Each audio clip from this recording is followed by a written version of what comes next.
Hello Internet, James Allen from Out of 8, and today I'm playing real-time grand strategy game Supreme Ruler 1936.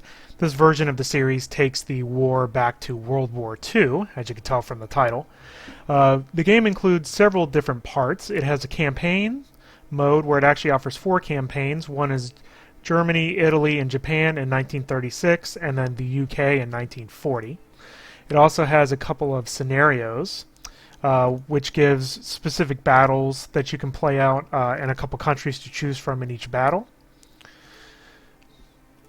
It also includes multiplayer if you so choose. I'm going to do the Sandbox Mode. The Sandbox Mode allows you to choose any country in the world, either starting in 1936, 1940, or 1941. So I'm going to do 1940, and I'm going to pick Italy because it'll be a pretty decent way of getting into some action fairly quickly. I'm going to turn the world volatility on high, just try to give us a little bit more action.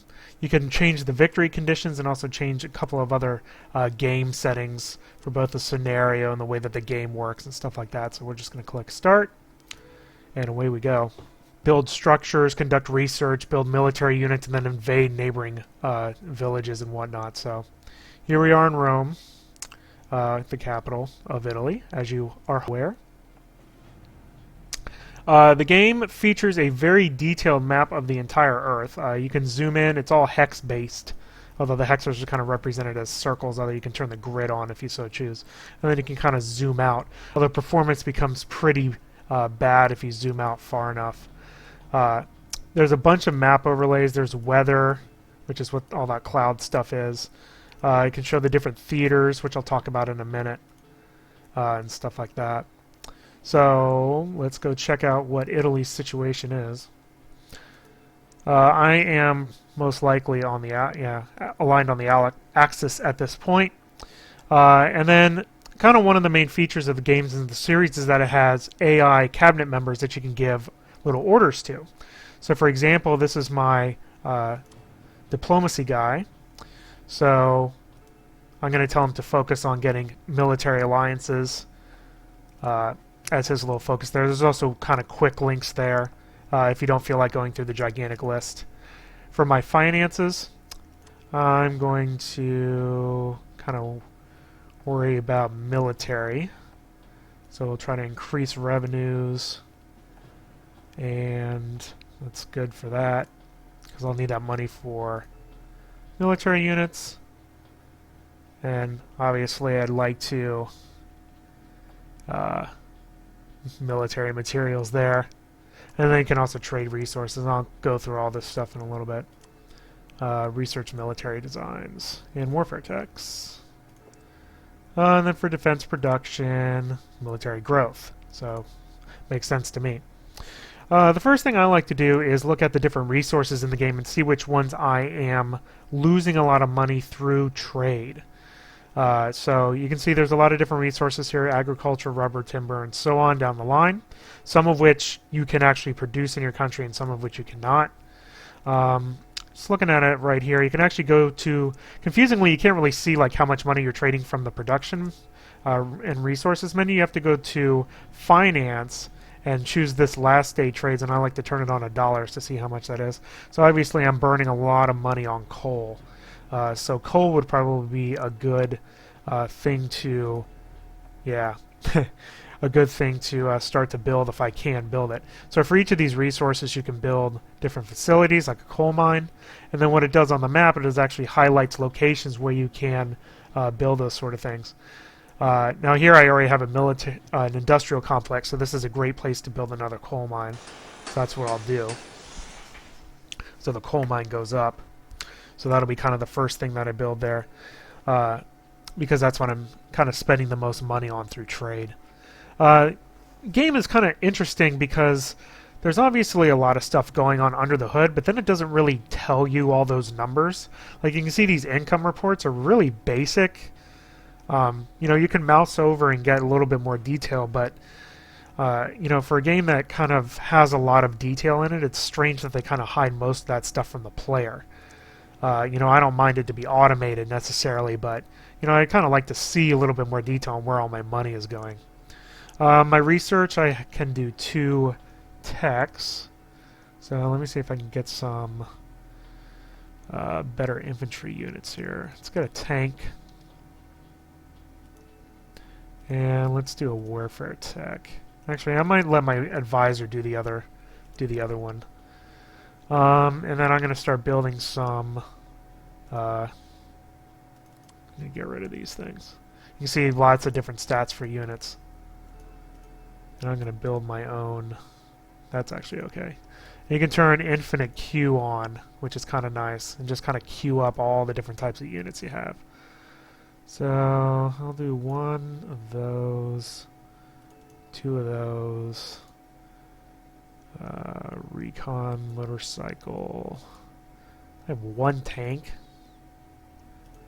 two tanks, one of those, and a howitzer, and probably an air defense. There you go.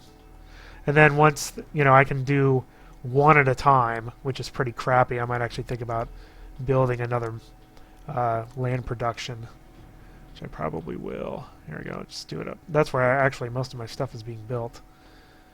So I'll build another one right there. That'll probably be about it. I'm going to let him worry about producing aircraft and boats and all that other stuff. And then I do have 572 units in reserve, so that's good. So, let me talk about the interface here as we get this to run. The game actually progresses fairly slowly. I'm going to play it on fastest, and you can see it's going by at about 2 hours a tick here. And it's fairly slow. It isn't like the Europa Universalis Crusader Kings games. Oh, he's doing something, isn't he? Well, there goes the AI. What are you doing? You invading somebody? No, we're allied with Germany. Why are you moving all the troops? I don't know. You have the AI people. I guess they're pulling troops up. Let me put this on normal pace here. It's nice that they have the optional AI. Now, you can bar the AI from doing things like this, because sometimes it makes really questionable decisions moving units and stuff. And I guess he's pulling units up to help Germany out against France, which is actually what I wanted to do anyway. You can see in the interface here, each of the units has these little green bars that show you their health. And there's a whole ton of units. This is Germany right here. Plowing straight through France, apparently. So I guess I'm going to help out over here.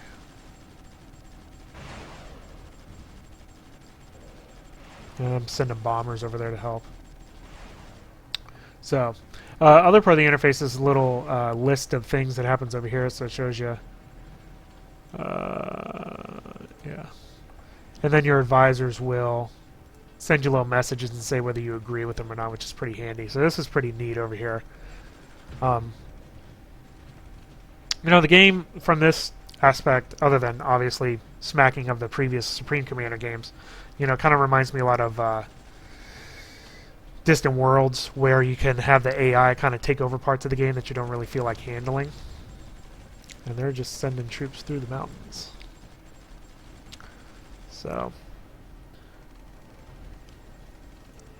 for diplomacy, there's a lot of options here. You can do a bunch of different treaties, trade resources, which is pretty neat, technologies, units, and missile designs. So a lot of options there. And then there's a lot of different actions you can take along here. Most of this stuff is the same as in previous games. It's just a little bit more polished than before. Yeah, my consumer goods are sucky too. I might consider doing that. Actually, let's build one of those. Who produces these? The US, the UK, German Bohemia. I actually might ask them to trade some of that. Consumer goods, since they're an ally. So I want 90 days daily. And how much do I want? I'm behind like 700 tons a day. Alright, and we'll just...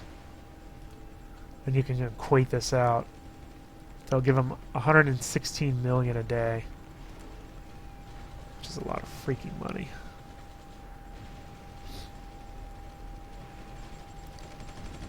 Yeah, there go my troops through the mountains. Go beat up on France. I'm actually neutral against them, ironically, so I haven't declared war against them yet. I think I might, just to show off a little bit more of the battle system, which is not something I would necessarily do in a real, if I'm playing for real.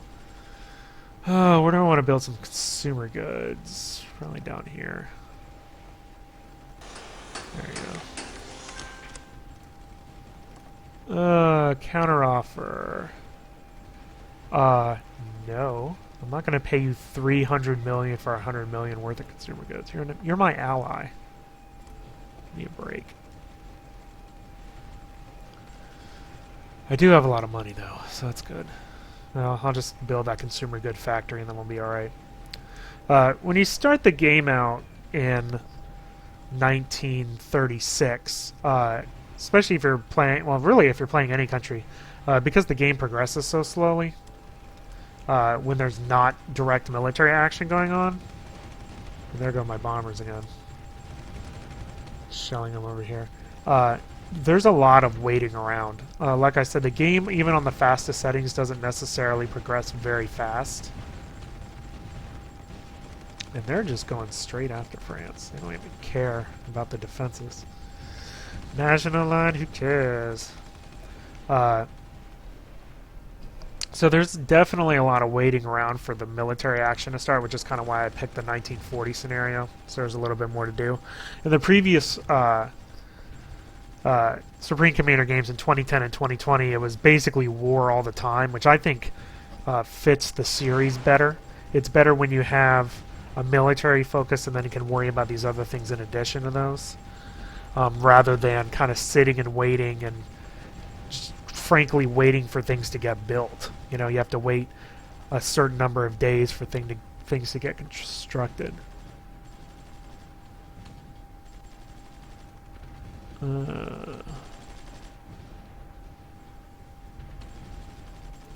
that's fine.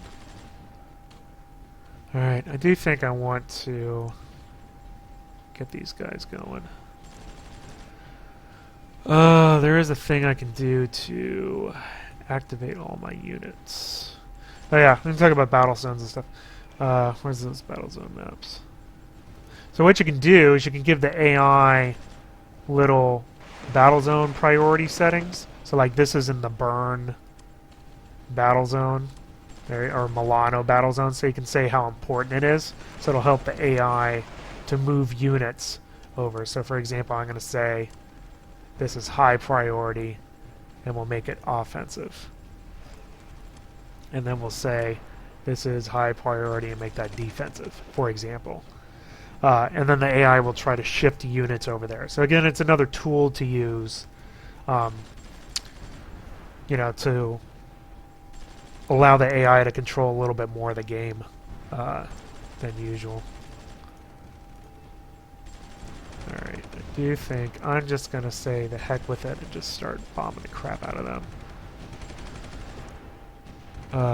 So I think I pretty much showed everything off that there is.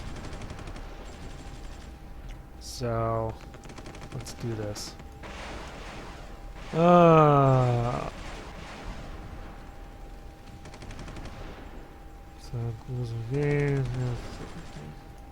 There we go. Deploy all. This is gonna... Alright. And then I'm going to undeploy basically everybody that's not near France. So I'm going to box select all you people. And reserve. There we go. Alright. Alright, have you take over there. You can see land units are green and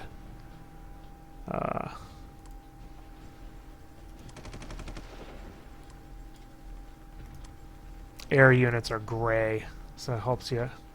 And then sea units are blue, so it kind of helps you differentiate between them there. So I'm going to have you, all you ships, kind of move to here. Oh, gotta right click. All move to, there we go. Move to there. Alright. Move to Marseille. Actually, I'll just move you there. I have like no land units, which is unfortunate in this area. So, which is why I wouldn't really declare war on them.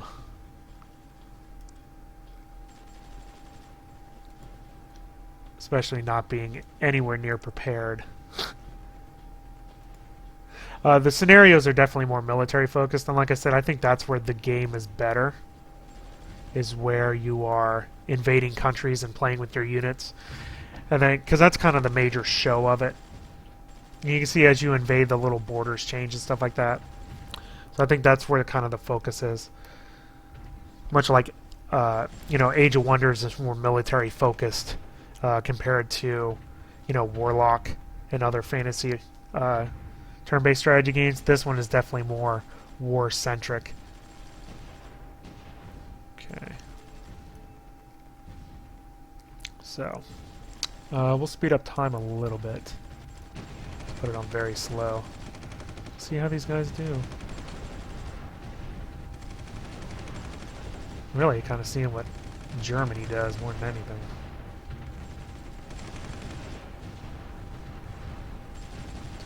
And you can see, you know, there's pretty static 3D models and everything, and then like crappy 2D explosions. So, you know, they haven't really up. Germany declared war on Netherlands and Belgium and Luxembourg. I support. I support. I love you, Germany. And you've got a lot of these unit losts. So now they're going to try to go through the Netherlands and stuff. There they go. Oh, hey, look, there's a unit I have, motorized engineer. Nice to know you. In the sandbox mode, you can actually control any unit you want, or any country you want, no matter how boring that particular country might be to control. But it'll let you do it, so that's commendable. You know, there's obviously a lot of detail because they have all these units. You know, each hex can have up to 6 things on it. Like this is a coal power plant and industrial, you know, 2 coal power plants and industrial complex. So if it's obviously had to do a lot of research into figuring out what was on each place. So in that sense, there is a lot of detail. Just kind of watch these a little bit. Another thing you can do militarily is set kind of behaviors for them. There you go, your global rules of engagement and how they'll behave when they engage enemy troops and stuff like that. So, oh, there's some, yeah, guys are just kind of hanging out. Hey, go move.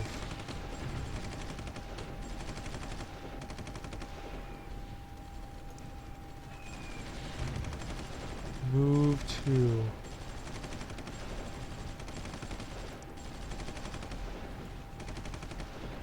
Oh yeah, I haven't declared war on them yet. That's why you won't do it. Okay, now declare war. Yeah, now we're gonna blow some stuff up.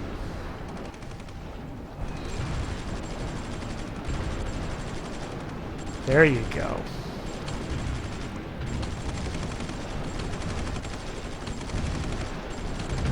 There you go. That slows down a little bit. Bomb those guys.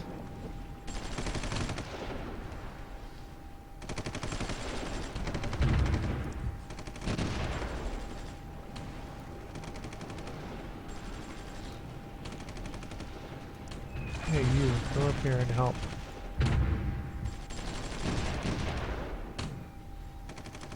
So we got some tanks getting pummeled by artillery. Bomb him!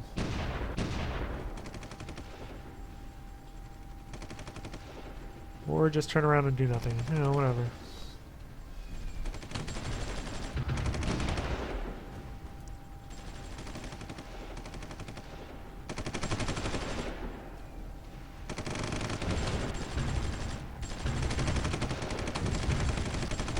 Need some resistance in Nice.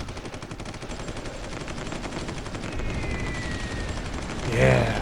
Boom, boom, boom.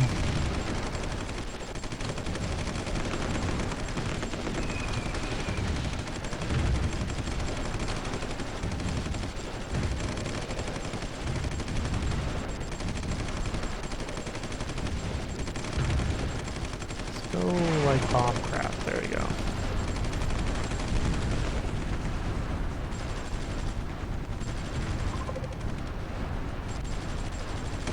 Yeah. Luckily you can dismiss all. War declared. Okay.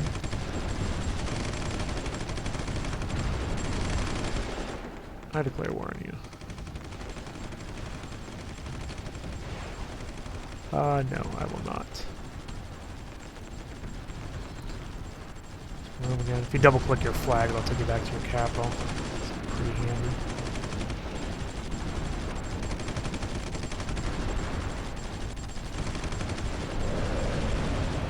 Boom.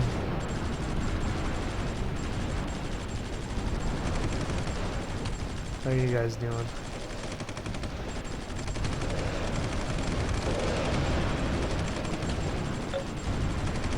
Hey, Luxembourg's gone. Sorry. Yeah. Germany's doing pretty good. The units are funneling themselves over. Again, not the most organized attack in the world. My navy's doing pretty good though, shelling their coastal defenses.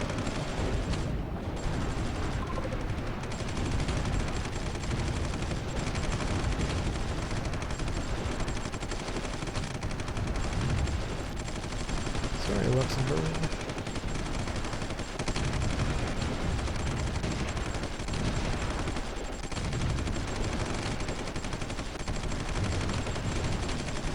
Yeah, they're sending all the AI, sending all the troops over, which is nice.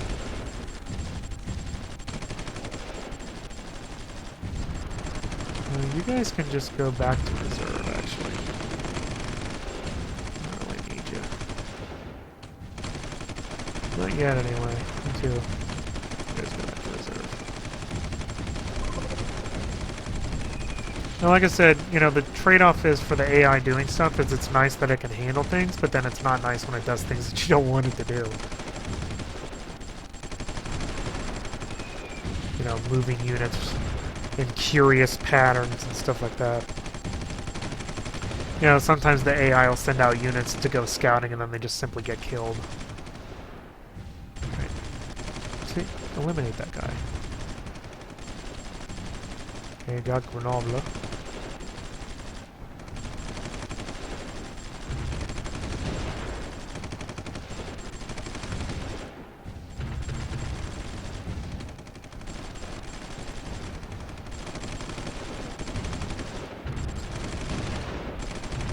See attributes of the units and stuff down here. Morale and efficiency and all sorts of stuff.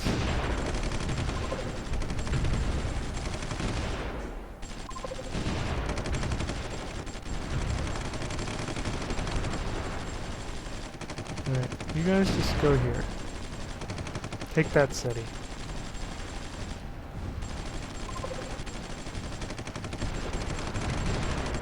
A lot of the same notifications and sound effects have been recycled from previous games. Very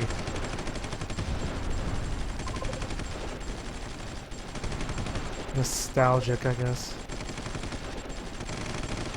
Alright. Yeah, take that. That's going pretty good. Research takes a while. Doesn't, 3 months. Buildings takes 3 months. Or a month and a half, actually. Yeah, 80 days, 3 months. So, it takes a while, especially if you're playing on anything but the fastest setting. Even if you're playing on the fastest setting, it takes forever. I'm gonna watch all the units go around now.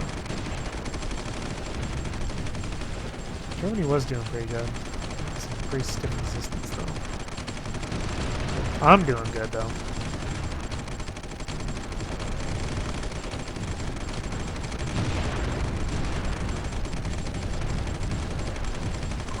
You see, most of these units here are just kind of doing it on their own, which is nice. Alright, everybody go after Marseille. Need reinforcements. I bet you do. Where's my fighter jets? Everybody, Marseille, now.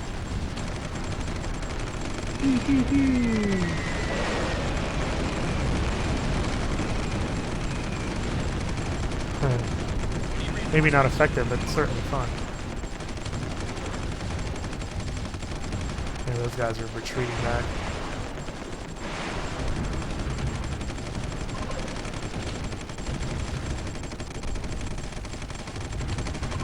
Get in there.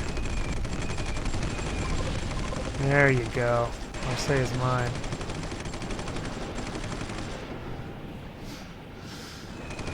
There you go. That gives you a good sense of the game, I would say. It's obviously very much like other entries in the Supreme Ruler series. It's, compared against the other grand strategy games, this isn't the easiest one to get into. It's not that user-friendly. It has some weird, aspects to it. But it does have some attributes that I do like. Like I said, if you're focusing on military, is where the game's at its best. It's at its worst when you're not doing anything with your military units. If you're waiting for production to happen, it's really boring, and you can't really accelerate it that fast to compensate for that. There obviously is a lot of detail, although some of it's kept under the hood a little bit more than I would like it to be. You can control your budget a little bit, adjusting taxation rates and spending rates in different areas. Manage your resources to make sure you don't have to spend so much on trade. It's my petroleum. Research different units and things, and then build up your military. And obviously a lot of detail's gone into the game with, all of the different things that are in each of the cities around the entire global map, which is pretty detailed, I must say. As you zoom out, you can see, the whole Earth, and then zoom in. We're on a road in the middle of, French Cameroon. So, while I wouldn't recommend the game for everybody, I think people that like a little bit more of a military focus and can deal with some of the, oddities of the game. Sometimes the AI attacking, like this unit going off on its own for some odd reason. Although it is a recon unit, so I'll allow it this one time. And some of the other decisions that the game makes. It can be fun if you are on the attack or on the defense, and the military units are flying around the screen. So I think it's a pretty worthy update to the series, and is a decent representation of World War II. So that's all I have for today. Until next time, bye now.